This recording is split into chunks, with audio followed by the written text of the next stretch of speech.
ओमवती बाजार से सब्जी ले रही थी कि वहीं तनीषा एक लड़के के साथ दिख जाती है।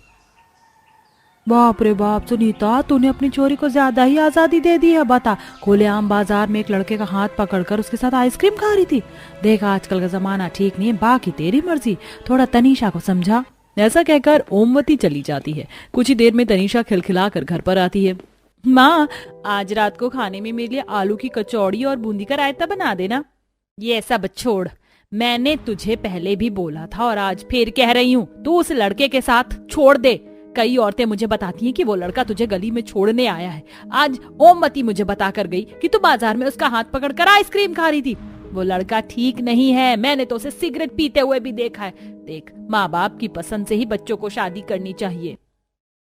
माँ, पता नहीं आप उसको क्यों पसंद नहीं करती, और सिगरेट वगैरह वो शादी के बाद ही छोड़ देगा, उसने प्रॉमिस किया है।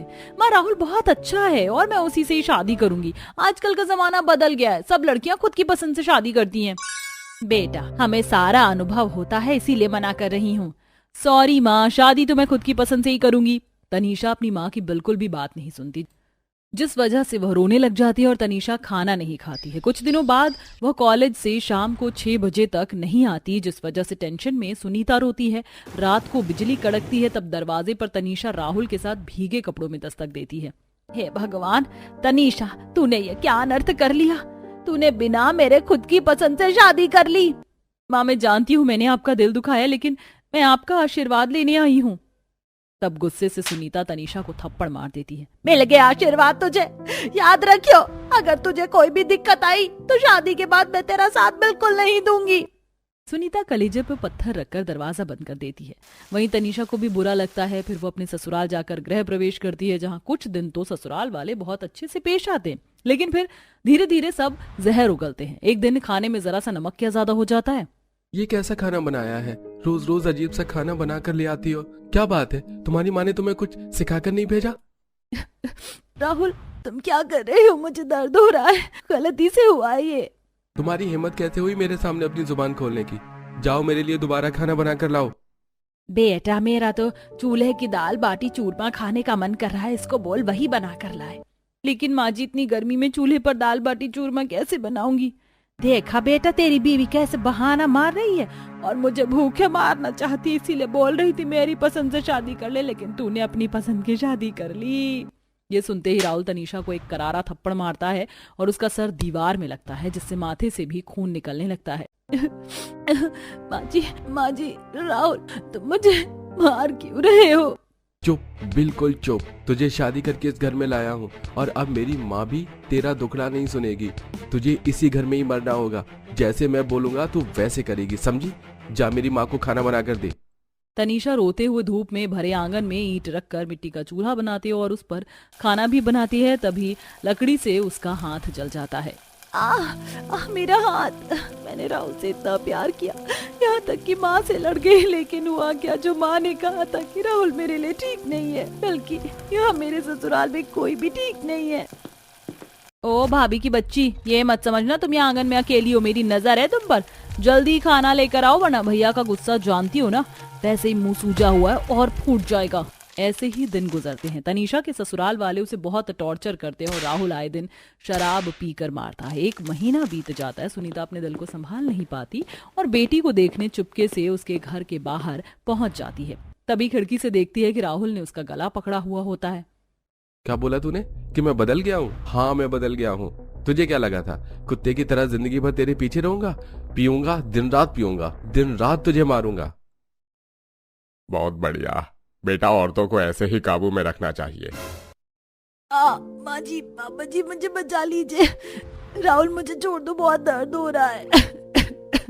हे भगवान, इन्होंने मेरी बच्ची का क्या हाल कर दिया है। सुनीता खुद को रोक नहीं पाती और राहुल को चांटा मारकर अपनी बेटी को उसके चंगुल से छुड़ाती है। और जैसे ही घर वाले सुनीता को हाथ लगाने वाले होते हैं, तभी चाकू उठाकर सुनीता कहती है, ये दूर दूर रहो मुझसे और मेरी बेटी से। तुम्हें क्या लगा था कि सच में मैंने अपनी बेटी से मुंह मोड़ लिया है और मैं उसे देखूंगी भी नहीं? क्या हाल कर दिया है तुमने मेरी बेटी का मार मार के। माँ आप आ गई। अगर किसी ने कुछ करने की कोशिश की तो पुलिस वालों को सब कुछ बता दूंगी और तुम सब जेल के अंदर होगे। तब सुनीता अपनी बच्ची को घर ले आती है और उसके जख्मों पर दवाई लगाती है। तब तनीषा अपनी माँ के गले लग बहुत रोती है। माँ मुझे माफ कर दो, मैंने आपकी बात नहीं सुनी और अपने दिल की सुनी और खामियाजा ये निकला। मुझे नहीं पता था जिससे मैं इतना प्यार करूंगी वो मेरा ये हश्र करेगा। आपने सही कहा था, बच्चों को माँ बाप की पसंद से ही शादी करनी चाहिए। कोई बात नहीं, एक बेटी को अपनी माँ से माफी मांगने की कोई जरूरत नहीं है। मैं तेरे लिए हमेशा रहूंगी और देखना, अगर अच्छा लड़का मिला तो अपने पसंद से तेरा अच्छा घर बसाऊंगी। फिलहाल तू आराम कर। उस वक्त सुनीता अपनी बेटी का ख्याल 2 साल की बच्ची की तरह रखती है। उसे खाना खिलाना, लोरी सुनाना इत्यादि खुश करने के लिए करती है। 3 हफ्ते बाद सुनीता बाजार से सामान लेने जाती है। तब सब्जी लेकर रोड पार नहीं कर पाती। एक आदमी उसे धक्का देकर चला जाता है। तब ऋषभ नाम का लड़का उसे संभालता है। अरे माता जी, आप ठीक तो हैं? तुझे दिखाई नहीं देता क्या? निकल जाए यहाँ से। अरे सुनीता आंटी, आपने मुझे पहचाना? मैं ऋषभ तनीषा के साथ बचपन में खेलता था, सामने वाले घर में रहता था, लेकिन उसके बाद हम शिफ्ट हो गए। अरे हाँ, मुझे याद है, तू तो बहुत बड़ा हो गया है और बदल भी गया है।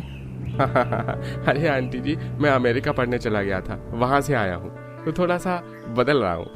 अच्छा, तनीषा कहाँ है? वैसे उसे मिलवा दीजिए। आइए मेरी गाड़ी में बैठ जाइए। तब सुनीता ऋषभ की गाड़ी में बैठ जाती है और उससे बातें करते हुए उसे अपने घर ले आती है। तब ऋषभ तनीषा की हालत देख घबरा जाता है और सुनीता उसे सब कुछ बताती है। इसके बाद ऋषभ उसे हंसाने के लिए बंदर वाला डांस करता है और मनपसंद नूडल्स बनाकर अपने हाथ से खिलाता है। ऋषभ का तनीषा के लिए प्यार देख सुनीता को अच्छा लगता है। ऋषभ बेटा, मैं तुझे बहुत पसंद करती हूँ। क्या तू मेरी बेटी को पसंद करता है? क्या तू उसका हाथ थामेगा? मुझे विश्वास है तू उसका बहुत अच्छे से ख्याल रखेगा। आखिर तुझे बचपन से देखा है और तेरी आंखों में मैंने तनीषा के लिए प्यार भी देखा है। हाँ आंटी, मैंने तो उसे बचपन से चाहा है और तनीषा को मैं तुझे सारी खुशियां दूंगा। नहीं, मुझे शादी से डर लगता है। बेटा, ये मेरी पसंद है, तुझे डरने की कोई जरूरत नहीं है। तनीषा हाँ कर देती है। फिर अगले महीने तनीषा ऋषभ की धूमधाम से शादी हो जाती है, जहाँ उसके ससुराल वाले बहुत प्यार से उसका वेलकम करते हैं। सासू माँ के जैसा प्यार देती है। ससुर शगुन में जेवर देता है। भाभी, हम दोनों बराबर है, इसलिए आप मुझे दीदी नहीं कहेंगी बल्कि फ्रेंड की तरह रखना।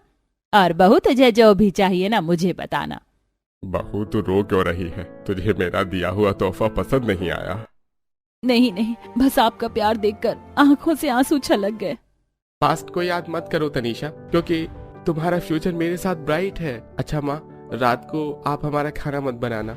तनीषा और मैं रात का डिनर बाहर करेंगे और थोड़ा लेट आएंगे। हाँ, बिल्कुल।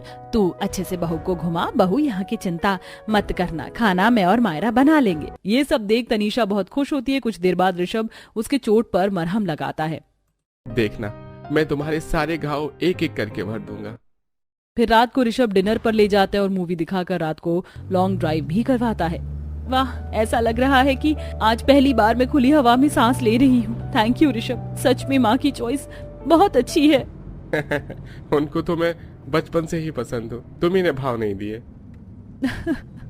तुम भी ना। वक्त गुजरता है, ऋषभ तनीषा की हर ख्वाहिशों को पूरा करता है और एक दिन सुनीता भी अपनी बेटी से मिलने आ जाती है। कैसी है मेरी बच्ची? बहुत खुश हूँ माँ, आपने सही कहा था, माँ बाप की पसंद बच्चों के लिए अच्छी होती है और मैं आपकी पसंद से शादी कर ऋषभ के साथ बहुत खुश हूँ। यहाँ सब बहुत अच्छे हैं और एक वो ससुराल था जिन्होंने। खैर छोड़िए, ये लीजिए, मैंने बनाया है आम पन्ना।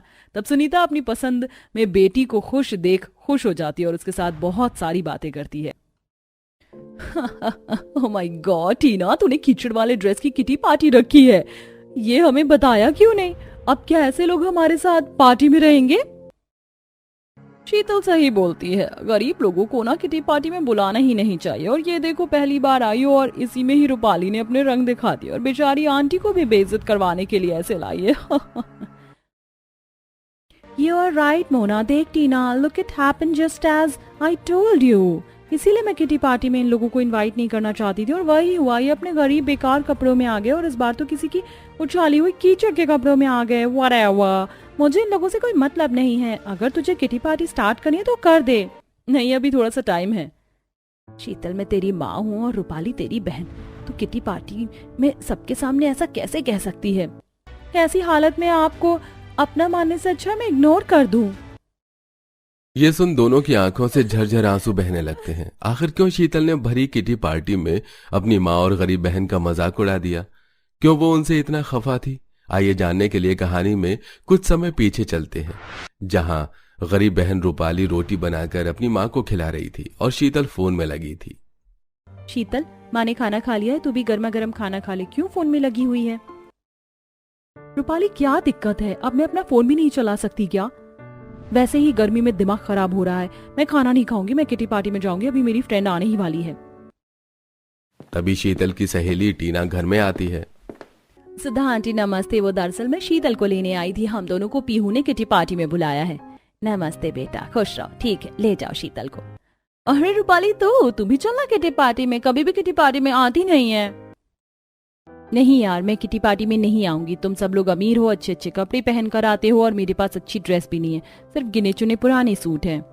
सुन लिया मेरी बड़ी बहन ने क्या कहा? उसके पास कपड़े नहीं है। अरे तो कोई बात नहीं, तू उसे अपनी ड्रेस दे दे या फिर वो मेरे घर पर जाकर पहन लेगी। नहीं नहीं, इसकी कोई जरूरत नहीं है, मैं ऐसे ही ठीक हूँ, फिर कभी किटी पार्टी में आऊंगी। I don't think so. तब शीतल अपनी बहुत सुंदर सी ड्रेस पहनकर किटी पार्टी में चली जाती है। दरअसल गरीब माँ सुधा ने अपने पति के जाने के बाद बड़ी मुश्किल से दोनों बेटी को पाल पोस कर बड़ा किया है, जिसमें छोटी बेटी शीतल माँ से पैसे लेकर अपने लिए अच्छे कपड़े ले आती है, लेकिन वहीं बड़ी बेटी माँ की पुरानी साड़ी से ही अपना सूट बनाकर पहनती है, जिस वजह से रूपाली सिर्फ किटी पार्टी ही नहीं बाकी पार्टी में भी नहीं जाया करती थी। 2 दिन बाद शीतल अपने बॉयफ्रेंड हितेश के साथ मूवी देखकर आती है और घर के बाहर बाइक से उतरती है। ये देख पड़ोसन सुधा को चुगली कर देती है। तब शीतल, मुझे तुझसे बात करनी है, मेरी आंखों में देख।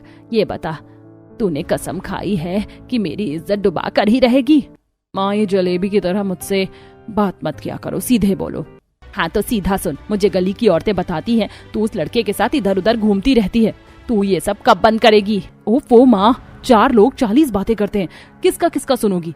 किस किस का मुंह बंद करोगी? और मुझे किसी से कोई फर्क नहीं पड़ता, मैं अपने बॉयफ्रेंड हितेश से ही शादी करूंगी, यानी कि लव मैरिज। मेरी बड़ी बहन बेवकूफ का रिश्ता तो आपने गरीब जगह तय कर दिया है, अब ये अरेंज मैरिज करेगी। लेकिन माँ, मैं ऐसी गरीबों की जिंदगी नहीं जी सकती, मुझे ऐशो आराम की जिंदगी चाहिए जो कि मुझे मेरा बॉयफ्रेंड देगा। माँ, अगर शीतल कह रही है तो उसकी लव मैरिज कर दीजिए, वैसे भी लड़के वाले राजी हैं और हमारी शीतल खुश रहे, हमें और क्या चाहिए। ठीक है, मैं इसकी शादी इसकी मर्जी से ही करवाऊंगी। ये सुन शीतल अपनी माँ को गले लगा लेती है। दिन गुजरते हैं, बेचारी सुधा जैसे तैसे अपनी दोनों बेटी की शादी की तैयारी करती है। एक तरफ बड़ी बेटी रमेश से शादी करके गरीब ससुराल चली जाती है, तो वहीं अमीर बेटी अपने बॉयफ्रेंड से लव मैरिज कर अमीर ससुराल पहुंच जाती है, जहां वो बहुत खुश होती है। नौकर चाकर एक बार में उसकी बात मानकर उसके मन का खाना सामने पेश कर देते हैं। सिर्फ इतना ही नहीं, सास और पति के साथ महंगे महंगे कपड़े, ज्वेलरी, सबकी शॉपिंग करती है। वहीं बेचारी गरीब बहन रूपाली अपनी झोपड़ी जैसे ससुराल में सास ससुर की सेवा करती है। माँ जी, ये लीजिए आपकी खाली पेट की दवाई और ये काढ़ा मैंने बना दिया, इसको पी लीजिए।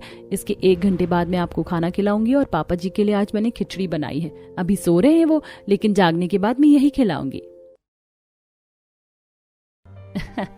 हे भगवान, शादी के बाद ही तूने कुछ ही दिनों में अपना ससुराल संभाल लिया। मुझे तो ऐसा लगता है जैसे कि मैं तेरी नहीं तो मेरी सास है। कितने अच्छे से तू सबका ख्याल रखती है। माँ जी, अगर मैं ये सब नहीं करूंगी तो कौन करेगा? ओहो, कल कपड़े धोते समय आपका एक ब्लाउज फट गया था, पुराना भी था, तो आज मुझे नया सिलना है। लेकिन बेटी, कपड़ा मेरी शादी का है ना माँ जी, नया कपड़ा उसी का ही बनाऊंगी। तब रूपाली अपनी सास के लिए नया ब्लाउज बना देती है, जो कि सास को बहुत पसंद आता है। वाह बहू, तुझे तो बहुत अच्छी सिलाई आती है, मुझे तो पता ही नहीं था। अरे माँ जी, ये तो कुछ भी नहीं है, मैं और भी अलग अलग तरीके के कपड़े सिल लेती हूँ, सूट, साड़ी, लहंगा, गाउन, सब कुछ। मैं बहुत खुश हूँ, भगवान ने मुझे तेरे जैसी प्यारी और गुणी बहू दी है। 6 महीने गुजर जाते हैं। एक दिन रूपाली बाजार से मिट्टी के बर्तन खरीद रही थी। तब वहां शादीशुदा टीना और शीतल भी कुछ खरीद रहे थे कि वो रूपाली से मिलते हैं। अरे वाह, मुझे तो पता नहीं था, आज मैं सिर्फ शीतल से ही नहीं तुझसे भी मिल लूंगी रूपाली। तुझसे मिलकर अच्छा लगा। वैसे तुम दोनों साथ में कैसे? अरे शादी के बाद मैंने एक भी किटी पार्टी नहीं करी, तो बस उसी का ही सामान खरीद रही थी। फिर चप्पल टूट गई तो यहाँ आ गई और अब तू मिल गई है।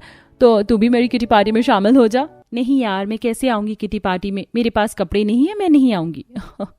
टीना, मैंने कहा था ना, शादी के बाद भी ये बिल्कुल नहीं बदली और इसीलिए मैं अरेंज मैरिज नहीं करना चाहती थी।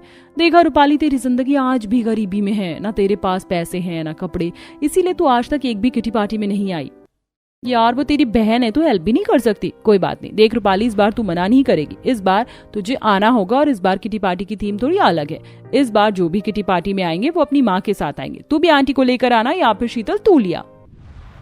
अरे यार, तूने कैसी थीम रखी है किटी पार्टी की? मैं बस अच्छी ड्रेस पहन कर आऊंगी, इन लोगों के साथ मुझे नहीं आना। गरीब वाली हरकत करेंगे और मैं बाकियों के सामने एम्बैरेस हो जाऊंगी। कोई बात नहीं रूपाली, तू आंटी को ले आना। तब टीना उसे अपने ससुराल का एड्रेस दे देती है और रूपाली किटी पार्टी में आने के लिए हाँ भी कह देती है। तब अगले दिन वो अपनी माँ के पास जाती है और किटी पार्टी की बात बताती है। रूपाली, जैसे शीतल मुझे किटी पार्टी में नहीं ले जाना चाहती, वैसे तू भी मुझे मत ले जा। नहीं माँ, इस बार हम जाएंगे, जरूर जाएंगे। और मैंने कुछ पैसे बचाए थे जिससे मैं मार्केट से कपड़े खरीद कर ले आई हूँ और यहाँ पर बनाऊंगी आपके लिए और अपने लिए। मैंने माँ जी से कह दिया है कि मैं 2-3 दिन बाद ससुराल वापस आ जाऊंगी। ठीक है मेरी बच्ची। तब रूपाली अपनी माँ के लिए बहुत सुंदर सी साड़ी ब्लाउज तैयार करती है और अपने लिए गाउन। 1.5 दिन की मेहनत से सारे नग मोती लगाकर कपड़े तैयार हो जाते हैं, जिसे अगले दिन दोनों माँ बेटी पहनकर जाते हैं कि रास्ते में कोई गाड़ी वाला उनके ऊपर कीचड़ उछाल देता है। जिसके बाद वो पार्टी में सबके सामने गंदे कपड़ों में पहुंचते हैं और सब उन पर हंसते हैं। तब टीना, आंटी रूपाली, आप दोनों वॉशरूम में जाकर साफ कर लीजिए या मैं कपड़े देती हूँ, आप बदल लीजिए। टीना, जो कपड़े मैं और माँ पहन कर आए हैं, क्या वो जल्दी से धुलकर सूख सकते हैं किसी तरीके से? क्योंकि हम यही पहनना चाहते हैं किटी पार्टी में। हाँ बिल्कुल, मेरे पास ऑटोमेटिक मशीन है। वैसे भी पार्टी शुरू होने में आधा घंटा है, तुम्हारे कपड़े 15-20 मिनट में ही साफ होकर सूख जाएंगे। तब टीना की मदद से रूपाली अपने माँ और अपने कपड़े ऑटोमेटिक मशीन में धोने के लिए डाल देती है और 10 से 15-20 मिनट में ही उनके कपड़े बहुत अच्छे से धुल जाते हैं, जिसे पहनने के बाद दोनों बहुत सुंदर लगते हैं और किटी पार्टी में आते ही सबकी आंखें खुली की खुली रह जाती हैं। ओ तेरी की शीतल, मुझे यकीन नहीं हो रहा, ये तेरी वही मम्मी और बहन है जो अभी कीचड़ में लथपथ थी। यार इनकी किटी पार्टी की ड्रेस तो कितनी अच्छी है यार, इतनी अच्छी है कि इस पूरी किटी पार्टी में यही दोनों चमक रहे हैं। सॉरी आंटी, हमने जो भी आपको पहले कहा। मुझे भी ऐसा ही लगता है शीतल, बुरा मत मानियो, पर तेरी ड्रेस से ज्यादा तेरी मम्मी और बहन अच्छी लग रही है। रूपाली, ये ड्रेस तूने खुद बनाई है ना? हाँ यार शीतल, तूने माँ को ठुकरा कर बहुत गलत किया है। माँ ने हमेशा तुझे इतने पैसे दिए कि तू अपने लिए अच्छे कपड़े लाकर पहने और तूने उन्हें ये सिला दिया। अपनी बेइज्जती के लिए तूने उन्हें किटी पार्टी में नहीं बुलाया। बहन जी, मैं टीना की माँ हूँ और जिस तरह से आपकी बड़ी बेटी ने आपका साथ दिया, भगवान ऐसे ही औलाद सबको दे। मुझे लगा नहीं था शीतल बेटी तुम ऐसी निकलोगी। आपके कपड़े बहुत सुंदर लग रहे हैं। ये सब सुन शीतल की आंखें गुस्से से लाल और शर्मिंदगी से आंसुओं से भरी थी। साथ ही उसकी ड्रेस की भी बेइज्जती हो चुकी थी, इसलिए वो किटी पार्टी से चली जाती है और बाकी सब माँ बेटियां अपने अलग अलग गेम्स खेलकर किटी पार्टी एंजॉय करती हैं।